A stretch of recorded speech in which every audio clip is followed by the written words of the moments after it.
Mahsa got killed for a bit of her, for a little bit of her was shown. Now Iranian women are angry and telling the rest of the world that we're not even fighting against compulsory hijab. We want an end for gender apartheid regime.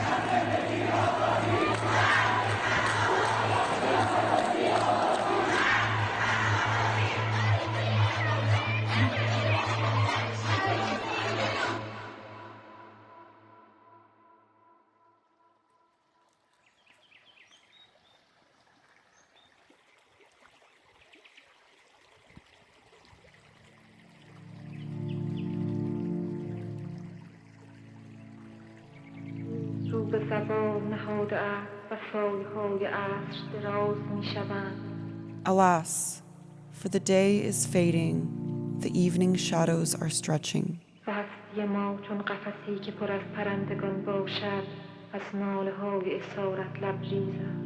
Our being, like a cage full of birds, is filled with the moans of captivity.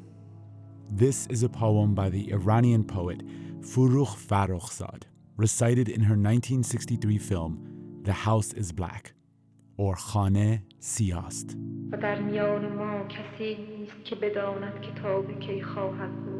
And none among us knows how long it will last.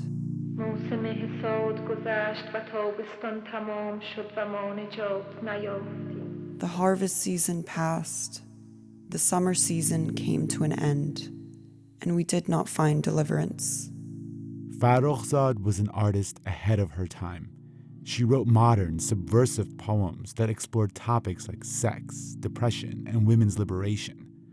Despite criticism from conservatives in society, she still published her work that remains so relevant that the Islamic Republic first banned it, then heavily censored it after the revolution.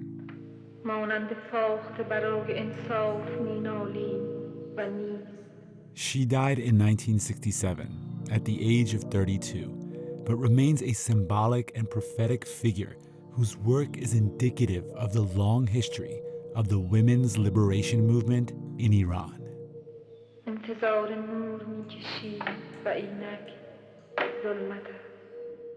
Like doves, we cry for justice, and there is none. We wait for light, and darkness reigns.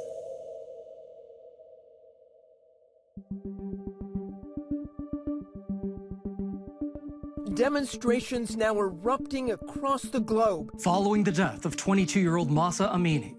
It has been weeks since Mahsa Amini, also known by her Kurdish name, Jina Amini, died in the custody of Iran's morality police. She was a member of Iran's Kurdish minority, a group that's historically faced state repression. You'll hear both her names in this episode.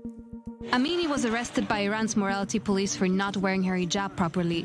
Protesters charged she was beaten to death. Weeks since the Iranian people took to the streets. People are furious. Videos posted on Twitter show demonstrators calling for the fall of the clerical establishment in Tehran, Qom, and other major Iranian cities. It can be difficult to parse out where exactly these protests came from and how they differ from the ones that happened in 2019 or 2009. But many analysts and Iranians are saying that this time feels different. What is happening right now in Iran? A revolution is happening.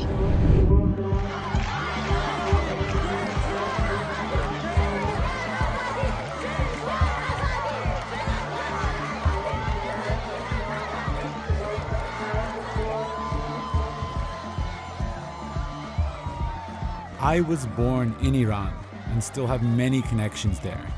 Over the last few weeks, I've been in touch with Iranians living in Iran and in the US. Everyone I've talked to has been echoing this sentiment. They point to the fact that these are protests that are angrier, more widespread than anything that's come before. There aren't just calls for reform. People are openly questioning the very legitimacy of the power of Iran's clerics. Protesters are burning the compulsory head covering, the hijab. They're cursing the name of the country's supreme leader, even destroying his photos in the street. This is unprecedented. Iran is an authoritarian state where doing these things is very dangerous. And so far, that's been true. The regime has cracked down hard, allegedly killing hundreds of protesters. But these protests aren't just a reaction to recent events. They aren't just about the compulsory hijab. They're born out of a century-long fight by the Iranian people for self-determination. And as long as this fight has been going on, Iranian women have been at the center of it. Women have played a major role in Iran's modern political and cultural movements since its first revolution of the 20th century, more than 100 years ago. Artists like Furugh Farrokhzad or human rights activists like Nasrin Sotoudeh and Shirin Ebadi have put their lives on the line for freedom of expression, for justice. Which Iran did these women and others like them come from? What long historical thread do they belong to? In this episode, we're going to explore those questions with Iranian-American legal anthropologist Arzoo Osanloo, who has studied Iran's legal system for decades. It's very exciting, it's very sad, but I feel like there's an opportunity for people to really see the incredible work that so many people in Iran are doing and have been doing for quite a long time. And we begin that story when we come back. Hi, this is Lenore Lazan from Missoula, Montana, and you're listening to Throughline. Good for you.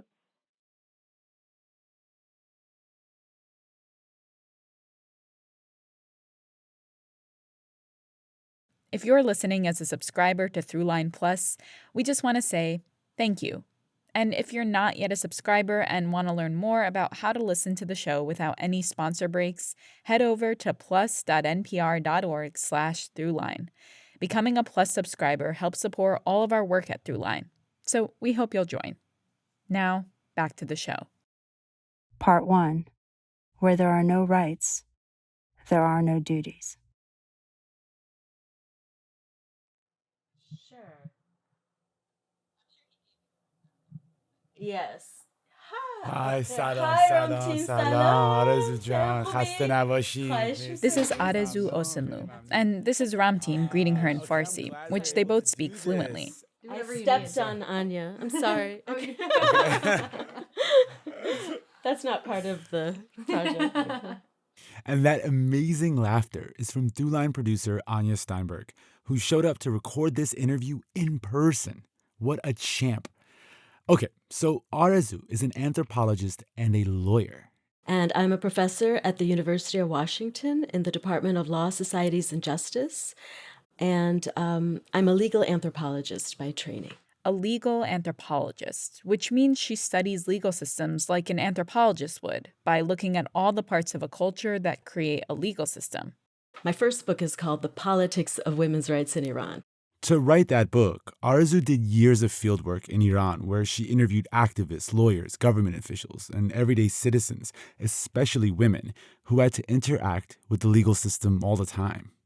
I wanted to return to Iran because sitting in the United States and having lived in the United States all my life since I was 2 years old, I wanted to know what women there really thought, because it was very simplistic and very easy for my colleagues, whether it was human rights advocates or women rights advocates, who would pound their fists on the table and say they were fighting for the rights of women in Muslim societies, or Iranian women in particular.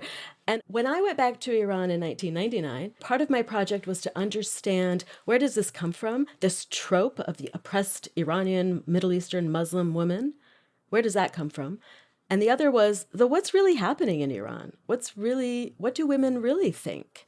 And what I came to understand was that the concept, it's not just that I'm studying substantively what are women's rights in Iran, but this is an idiomatic phrase, حقوق زن, حق زن, or مسئله زن, the woman question, are deeply politicized.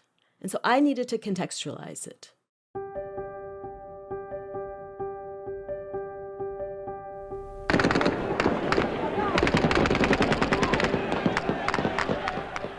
The end of Iran's monarchy came early today when Khomeini's followers took control of the palace of the Shah.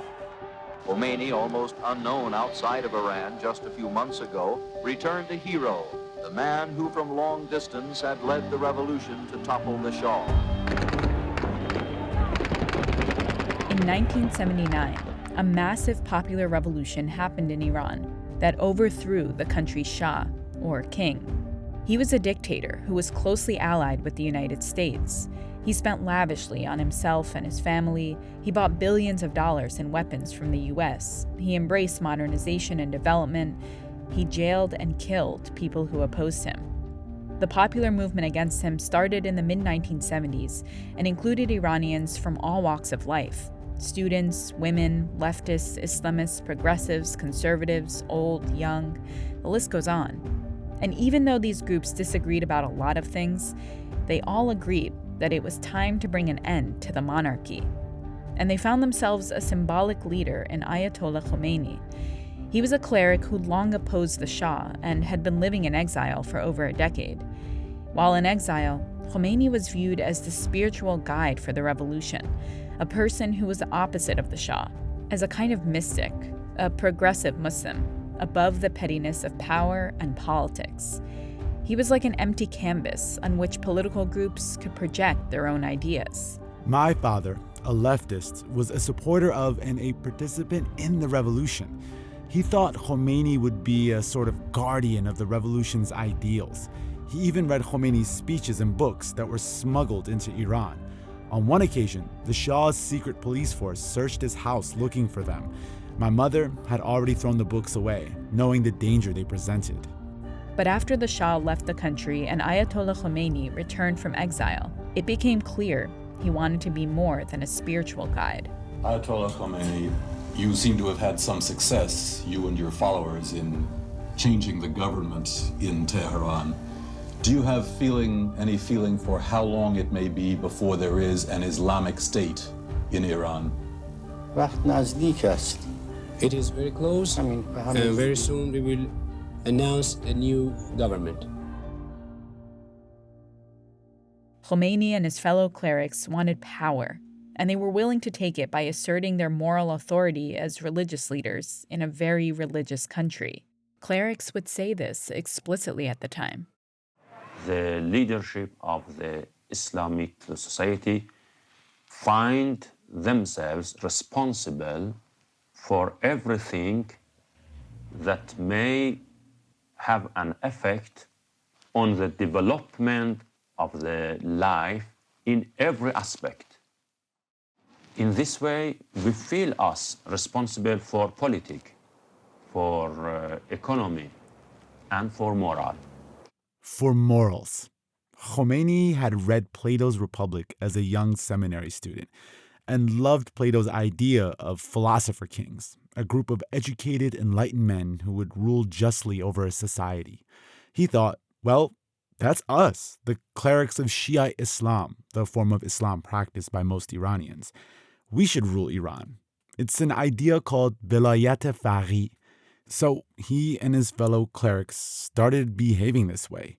They replaced Iran's legal system. They started instituting Islamic laws, or Sharia, on everything from the kinds of music and movies that could be played in public to laws around inheritance and criminal justice. And they paid particular attention to what Arzoo Osanloo calls Masale Zan, the woman question. What about the role of women in the new society? A woman must be at first a good mother, and after that, everything. Is she allowed to sacrifice position of a mother in the way of such thing? That we don't agree. This is a prominent cleric who was closely allied with Khomeini, talking to a Western journalist in 1979. He's basically explaining their position on the role of women in society, that women belonged in the home, taking care of their families. He's saying this because in the 1970s, Iranian women, especially women living in the capital, Tehran, were living lives not all that different from their Western counterparts. They were graduating from high school and college in record numbers. They were in the workforce. The government didn't restrict what they could wear. Women were going to bars and nightclubs. basically living modern lives. For many women, the clerics' hardline stance felt like a step backwards. The revolution was supposed to be about bringing more freedom, not taking freedom away. Yesterday's demonstration was the nearest thing to an anti-Khomeini rally yet. The imposition of Islamic law here has started with an order to women to cover their heads in government offices. Many are furious. Only a minority in Tehran already follow the instruction. When this announcement first came out, only a month or so after Khomeini had actually returned to Iran, women took to the streets on International Women's Day 1979 and for many days thereafter, and not just in Tehran, but throughout Iran.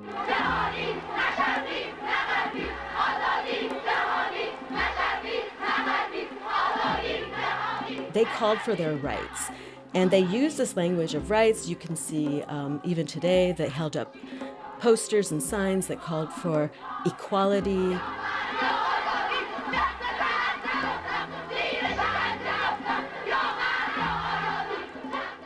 They were criticized for being defiant of the sort of indigenous revolution that was happening. When women took to the streets, counter-revolutionaries, people who were against what women were doing, called them Western puppets, called them Barbie dolls, and they were actually physically attacked. But the issue has provided an escape valve for many of the men here who for days have been spoiling for trouble. Led by a few Islamic zealots, several hundred men eventually attacked the protesters. Several of the women who stood their ground with considerable courage were stabbed as they chanted slogans for equal rights.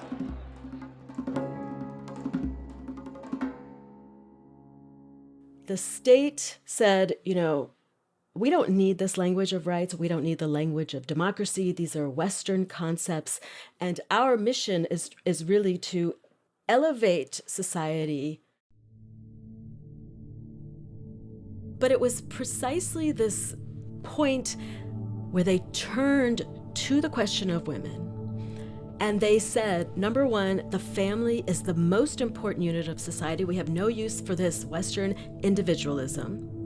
And because family is the most important unit of society, we have to strengthen the women who are the jewels in the crown of the family, who are going to raise the children. So right there and then, the new post-revolutionary leaders made women a very important signifier of the revolutionary slogans, the revolutionary battles, and also a measure of the success of the revolution.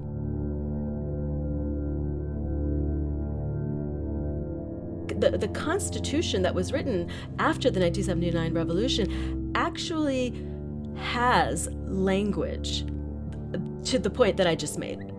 Family is the primary unit of society, and in accordance with that, women are emancipated from the state of being an object or tool of consumerism and exploitation.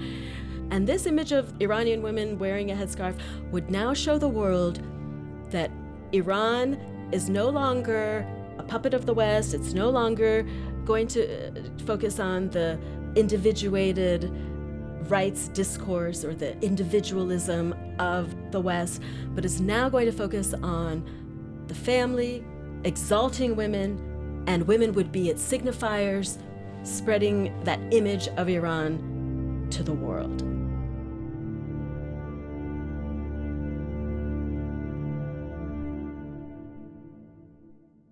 By making women's issues a centerpiece of the revolution, Iran's clerics had also assured that the issue would never go away. Women's rights became tied to a more fundamental desire for liberation from any form of tyranny. This desire to get rid of the Shah and to be free of Western domination didn't come out of nowhere. It was the culmination of a nearly century-long battle. One place where we could locate it is the Constitutional Revolution at the start of the 20th century. For hundreds of years, Iran was ruled by some kind of Shah. King after king, ruler after ruler, dominated the country. But in the early 20th century, something changed. Between 1905 and 1911, Iran experienced its first modern political revolution. A group of activists organized a mass movement against Iran's Shah and demanded that the country adopt a constitution, the first of its kind in the Islamic world, with sweeping political reforms. It established a legislature with real power, instituted voting for some men, and placed limitations on the power of the monarchy. Women were so involved in that revolution. Women's participation led to Morgan Schuster, who was an American businessman that Iran's parliament had appointed to be the treasurer general for just like about 6 months in 1911. But he called Iranian women, quote, the most progressive, not to say radical, in the world. Women's participation has been really pivotal to political transformation going back over a century in Iran. The success of the constitutional revolution encouraged women to organize more, and by the 1920s, we also saw a thriving women's press. Newspapers run by women, women journalists, articles about women, which was all very, very important to grassroots feminist movements. By the 40s, we saw the emergence of an actual political party, the Iranian Women's Party, which developed a platform that demanded women's enfranchisement, and its activists actually were lobbying members of Iran's parliament. But even as Iran modernized and the women's rights movement found success, they got pushback from conservatives, clerics, and others, saying the women really belonged at home, that modernization threatened the Iranian family. At the time, a very interesting retort to this idea of, women should really focus on the family was the Secretary General of the Women's Party, Fatemeh Sayeh, famously announced, where there are no rights, there are no duties. These activists in the 40s and 50s really brought a consciousness about women's roles and status in society. You cannot have this false binary of private versus public status and rights for women. If you don't have public recognition of gender equality, then women are going to suffer, and hence their families are going to suffer. The victory of the constitutional revolution was short-lived. By 1921, Reza Shah Pahlavi, a military strongman, took power in a coup. He basically made the parliament powerless. And in the 1950s, his son, Mohammad Reza, took over power. Even though he was essentially an absolute dictator, Mohammad Reza Shah was not immune to political pressure.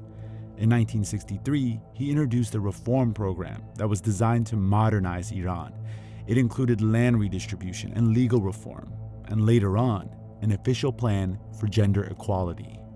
The Shah introduced a 6-point reform program, which was referred to back then as the White Revolution. The White Revolution. It was a turning point for Iran. And in March 3rd, 1963, Iranian women were finally allowed to vote for the first time. This movement that started in 1905 finally yielded its fruit of victory for women. And women's right to vote was just the start of the reforms. The attention to women's enfranchisement doesn't stop just with women voting, but we need to think about reforming the laws that affect everyday lives. And this came about with the 1967 law called the Family Protection Law that sought to correct women's inequality before the law, and in particular in the context of divorce and child custody. Before the Family Protection Law, Iran, like many other countries in the world, had laws that were slanted towards men when it came to divorce. Men held all the power in these matters. But after this law, women could petition for divorce. They could also petition for custody of their children after their divorce. These reforms were so significant that they drew the ire of Iran's religious establishment, including a middle-aged cleric living in exile.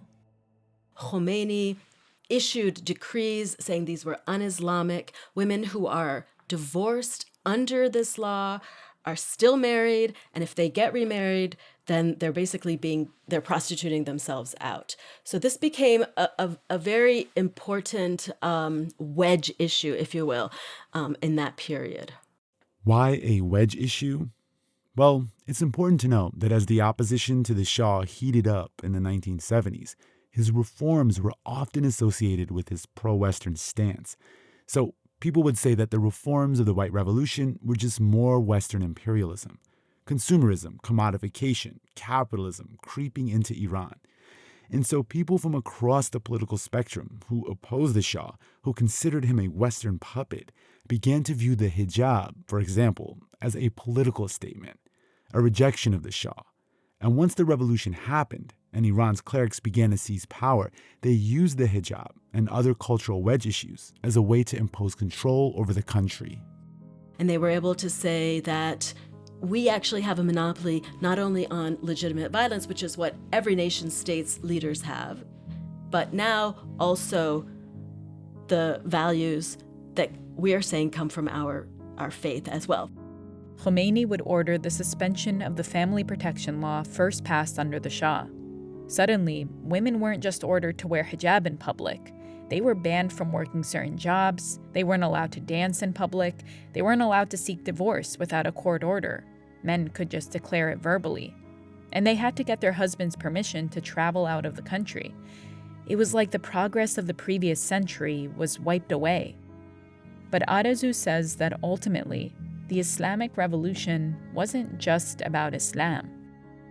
What was new in the 1979 era was not Islam. Islam had been around in what we now call Iran for hundreds, actually 1,500 years. What was new was the idea of a republic. And with it, a renewed commitment to the idea of rights. Coming up, the fight for equality begins in the Islamic Republic, and the revolution continues. Hi, this is Nicole Charbonneau from Marion, Massachusetts, and you're listening to Throughline from NPR. This message comes from NPR sponsor Capital One. With one of the best saving rates in America, banking with Capital One is the easiest decision in the history of decisions. And with no fees or minimums, is it even a decision? That's banking reimagined. What's in your wallet? Terms apply. See CapitalOne.com/bank. Capital One N.A., member FDIC. Part 2. A Mirror of Legitimacy.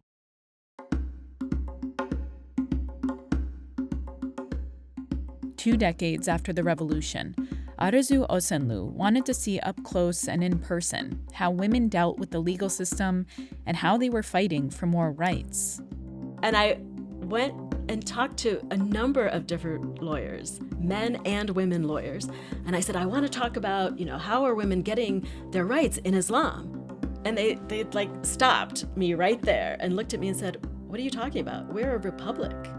Women are getting their rights in Islam. Women are getting their rights, and they're getting them through our civil codes. And you need to go and read the civil codes, and you need to go, they told me, to go and sit in on the courts yourself and see. Can I jump for a second? Because I guess I'm a little confused because what was the rationale there? Like, aren't the civil codes being derived from the specific Islamic interpretation? Like, how are they rationalizing kind of the connection between, those two things? That was my question too. I kind of looked down, I turned red. I was like, how am I getting this wrong?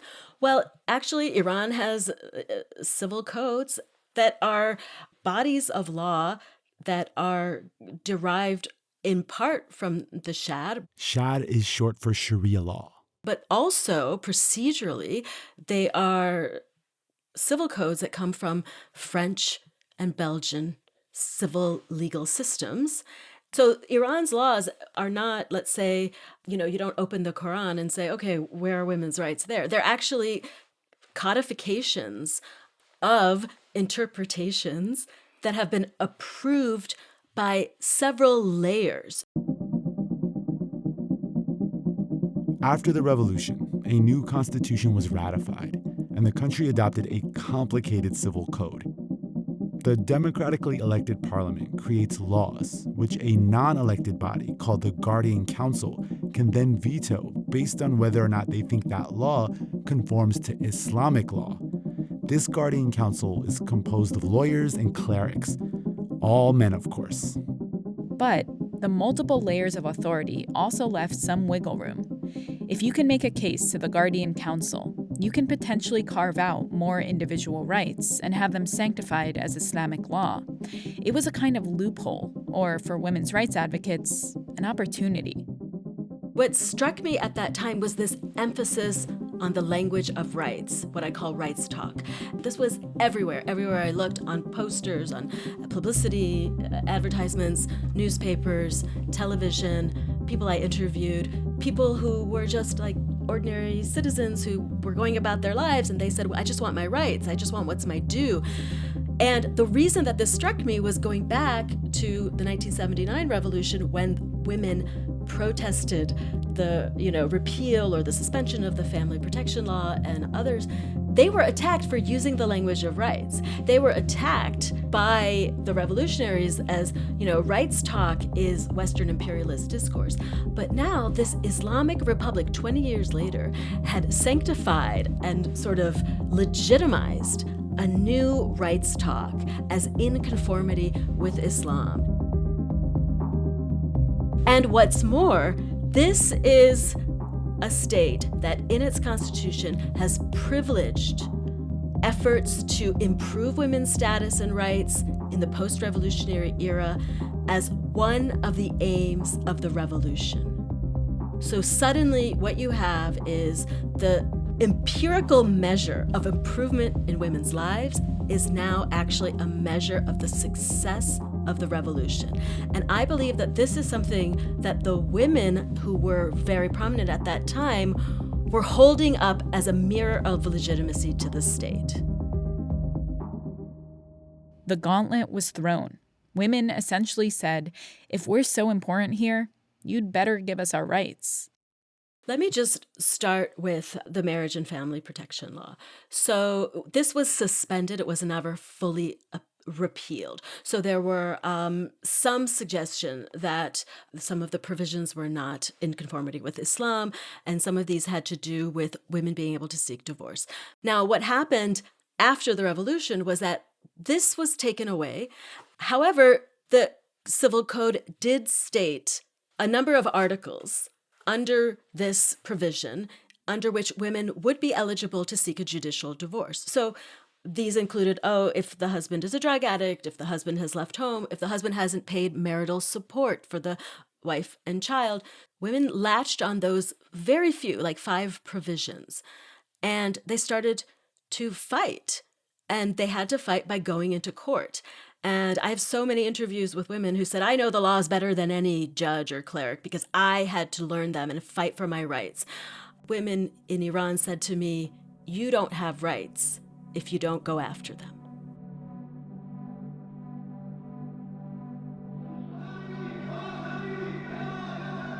In 1997, there was a historic presidential election in Iran where nearly 80% of eligible voters turned out. And the winner was a cleric named Ayatollah Mohammad Khatami. Western media portrayed him as a moderate. The smiling face of moderation, or at least what's considered moderate in Iran. 54-year-old Mohammad Khatami's crushing defeat of his hardline opponent followed campaign promises of more personal freedoms, human rights and greater democracy. And Khatami was really important for the emphasis and due emphasis he gave to the rule of law, to the language of rights, to the language of equality. I feel so good. He had programs for the protection of the women and youth. Are you happy he won the election? Very much, very much. We choose him because we believe in him. I suppose that this is going to be a very nice future for us. This kind of sentiment was common. I remember how excited my mom was by this election. I remember how excited the younger members of my family were. It seemed like things were really going to change in Iran under Khatami. And in some ways, they did. So, for instance, under the administration previous to his, there was a sort of office that looked at women's affairs, mostly in the family. Khatami elevated this to a ministerial position, and he actually changed the name of the position to the Ministry of Women's Participation. So we move from the realm of women being important to the family and family affairs to women being important to public affairs, political participation. But the changes weren't just in civil law and politics. Things also changed culturally. I have cousins, a brother and sister, who were detained because they didn't look enough alike, and legally what were they doing together? Once with Khatami, this kind of stuff stopped happening. Once a jailable offense, authorities now turn a blind eye. Some social freedoms with Khatami were starting to emerge. Young people could walk together, boyfriends and girlfriends hold hands in public. He has promised more rights, more freedom, and a better life within the Islamic system. During the Khatami presidency, women began pushing more and more against the dress code too. Fashion and clothing started to resemble the latest styles from other countries around the world. Hijabs were worn more loosely. But the changes weren't just aesthetic. And this was also a time where more women were elected to parliament than any time since the revolution. And these elected officials didn't waste time. They proposed laws that would further strengthen the rights of women in divorce and protect them from discrimination. They were bold. This is around when we started to see a lot of pushback to women's ability to employ and make use of the actual existing Iranian constitution and the set of civil codes, enhance them, and get rights and concessions.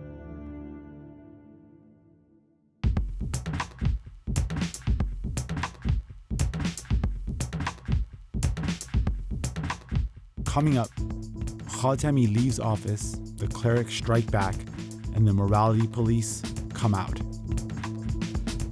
Hi, this is Mark Brown calling. You're listening to the coolest show on NPR, Throughline. Thanks. Bye.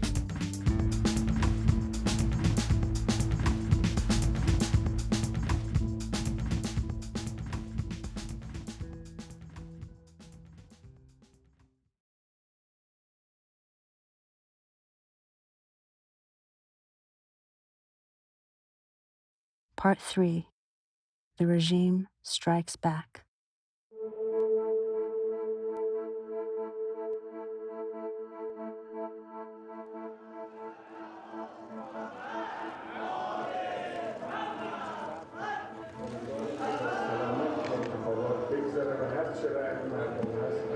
In 2005, Mohammad Khatami left office after serving 2 terms as president. So Iranian voters went to the polls and elected a new president, a man who'd never held national office. Mahmoud Ahmadinejad, the presidential candidate who confounded all predictions. Ahmadinejad is a religious conservative who's espoused hardline social views. And so when Ahmadinejad becomes president, he actually campaigns on this platform that really speaks to a greater emphasis on so-called traditional roles, what some people might call conservative roles of women as nurturers, raising the children and guiding the family. Ahmadinejad took a much more conservative line than Khatami. Under his rule, the name of the office called the Center for Women's Participation changed again to the Center for Women and Family. They actually had a contest. They said, we're going to have a new logo. We want people to participate. And what they emphasized in the logo was, we want people to highlight women's relationship to family, affairs, and children. We never want to use the term woman, zan, apart from the expression of women and family, or women and their children. The first thing I noticed was when I went to Iran after Ahmadinejad became president was all of the women who worked in government offices were now forced to wear the full black chador. There is an uptake again of women's bodily comportment, their clothing, how they express themselves in public, and a kind of surveillance of women and women's tone, the way they speak, the way they laugh, their attitudes. To be clear, this surveillance also included violence. Iran's morality police force was established in the 1990s to enforce social rules like proper hijab for women. Under the Ahmadinejad administration, they became more aggressive in their enforcement, which included arrests, alleged beatings, and sometimes lashings. This enforcement and other crackdowns on newly won freedoms weren't popular with people who supported the reforms that happened under Khatami.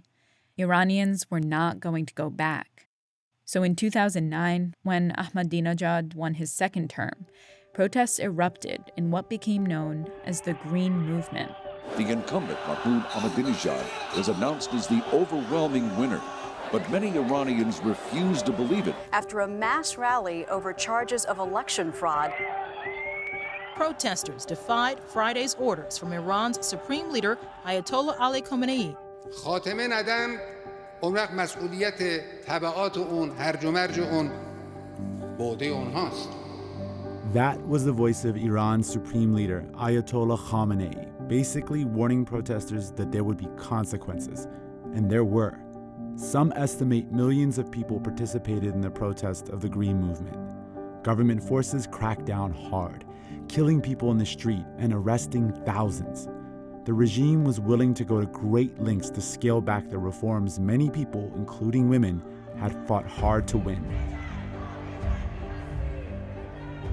The discursive policies of the state, which always emphasize women, make women the signifiers of much, much more, of not just the status of the country, but the status of the revolution. Iran is a country that is still in a revolution. If you look at the Constitution, it's the Constitution of the Revolutionary Islamic Republic. And so the way that the women are dressed comes to stand in for this timelessness of the revolutionary struggle. And so the idea of women sort of not wearing this, what does that mean for our incomplete revolutionary struggle that we're fighting? And so, after the Green Movement was squashed by government repression, the work of the morality police went on, including the surveillance. In 2015, I was taking a plane to a province in the north. And I actually asked my friend, should I worry? Like, how conservative is it? It was summer, it was very hot. Do I have to wear socks with my shoes? And he's like, don't worry about it. It's totally cool. Everybody's relaxed. I get on the plane, and this gentleman turns to me, looks at my feet, and says, "Oh, what about your Islamic hijab?" Nobody had ever said anything to me in all my years of going to Iran. And I said, "Excuse me? Who are you?" And he said, "Oh, no. I'm sorry. I don't mean to offend you in any way. But, they told us to amr b'ma'ruf va nahi az munkar." I said, "What's that?" "Oh, it's a Islamic maxim or principle, amr b'ma'ruf va nahi az munkar. It's been translated by many people as commanding good and forbidding wrong. At its worst, it unleashes a sort of vigilantism, or we can also see it as akin to Good Samaritan laws. If somebody's on the floor, bleeding, you go and help them." And the gentleman in the row behind me said, "You're right, madam," to me, "but don't say anything, just let it go." They actually made a law that says civilians, like other citizens or people in Iran, can come up to you and say, "Hey, your hijab isn't nice." And I say this because it's very relevant to the murder, the alleged murder of Mahsa Amini, Mahsa Jina Amini. Once it was, brought to the attention of this morality police, the Gasht-e Irshad, The better term for this is guidance police, and I think we can also see how this is an echo of the velayat faqih, the guardianship of the jurisprudence, because one of the big debates was, what does it mean to be a guide, a moral guide, or a guardian of jurisprudence? Are you just somebody who's there to suggest I change my practices, or are you there with veto power? And I think we know the answer to the velayat faqih today. We know very well. What this Gasht Irshad unleashes now is this kind of policing of people's morality. And I was really struck by one headline in Iran's newspaper, which in very black letters after the death of Mahsa Jina Amini was she guided? Irshad shod.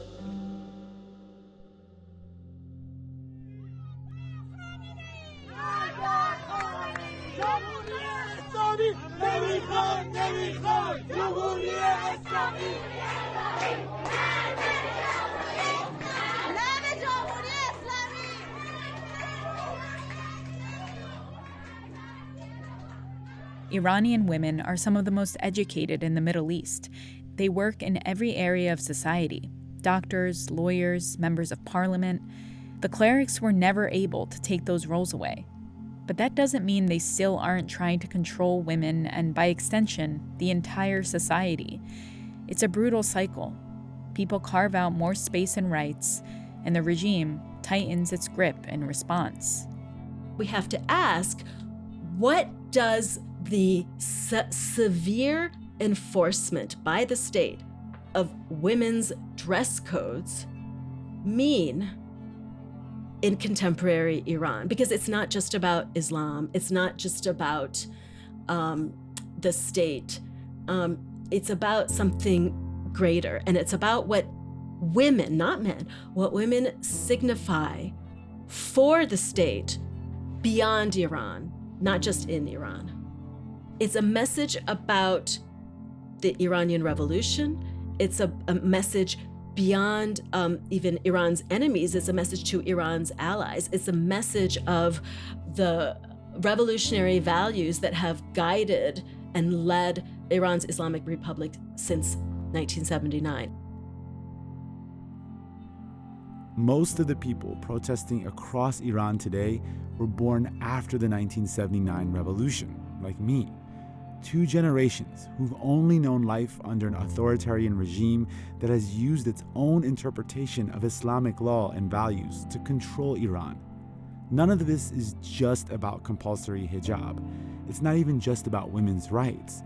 This is part of a 100-year struggle by the Iranian people to assert their individual rights and humanity. But it has always been the case that women have been at the front of the struggle, as the vanguard, just as they are today.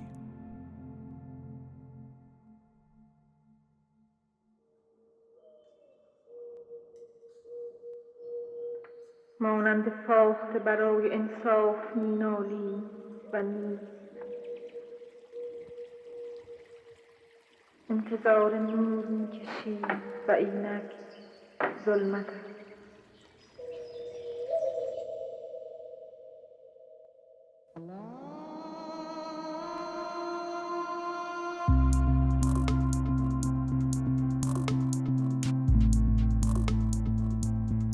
That's it for this week's show. I'm Rand Abdel-Fattah. I'm Ramteen Arablouei, and you've been listening to Throughline from NPR. This episode was produced by me.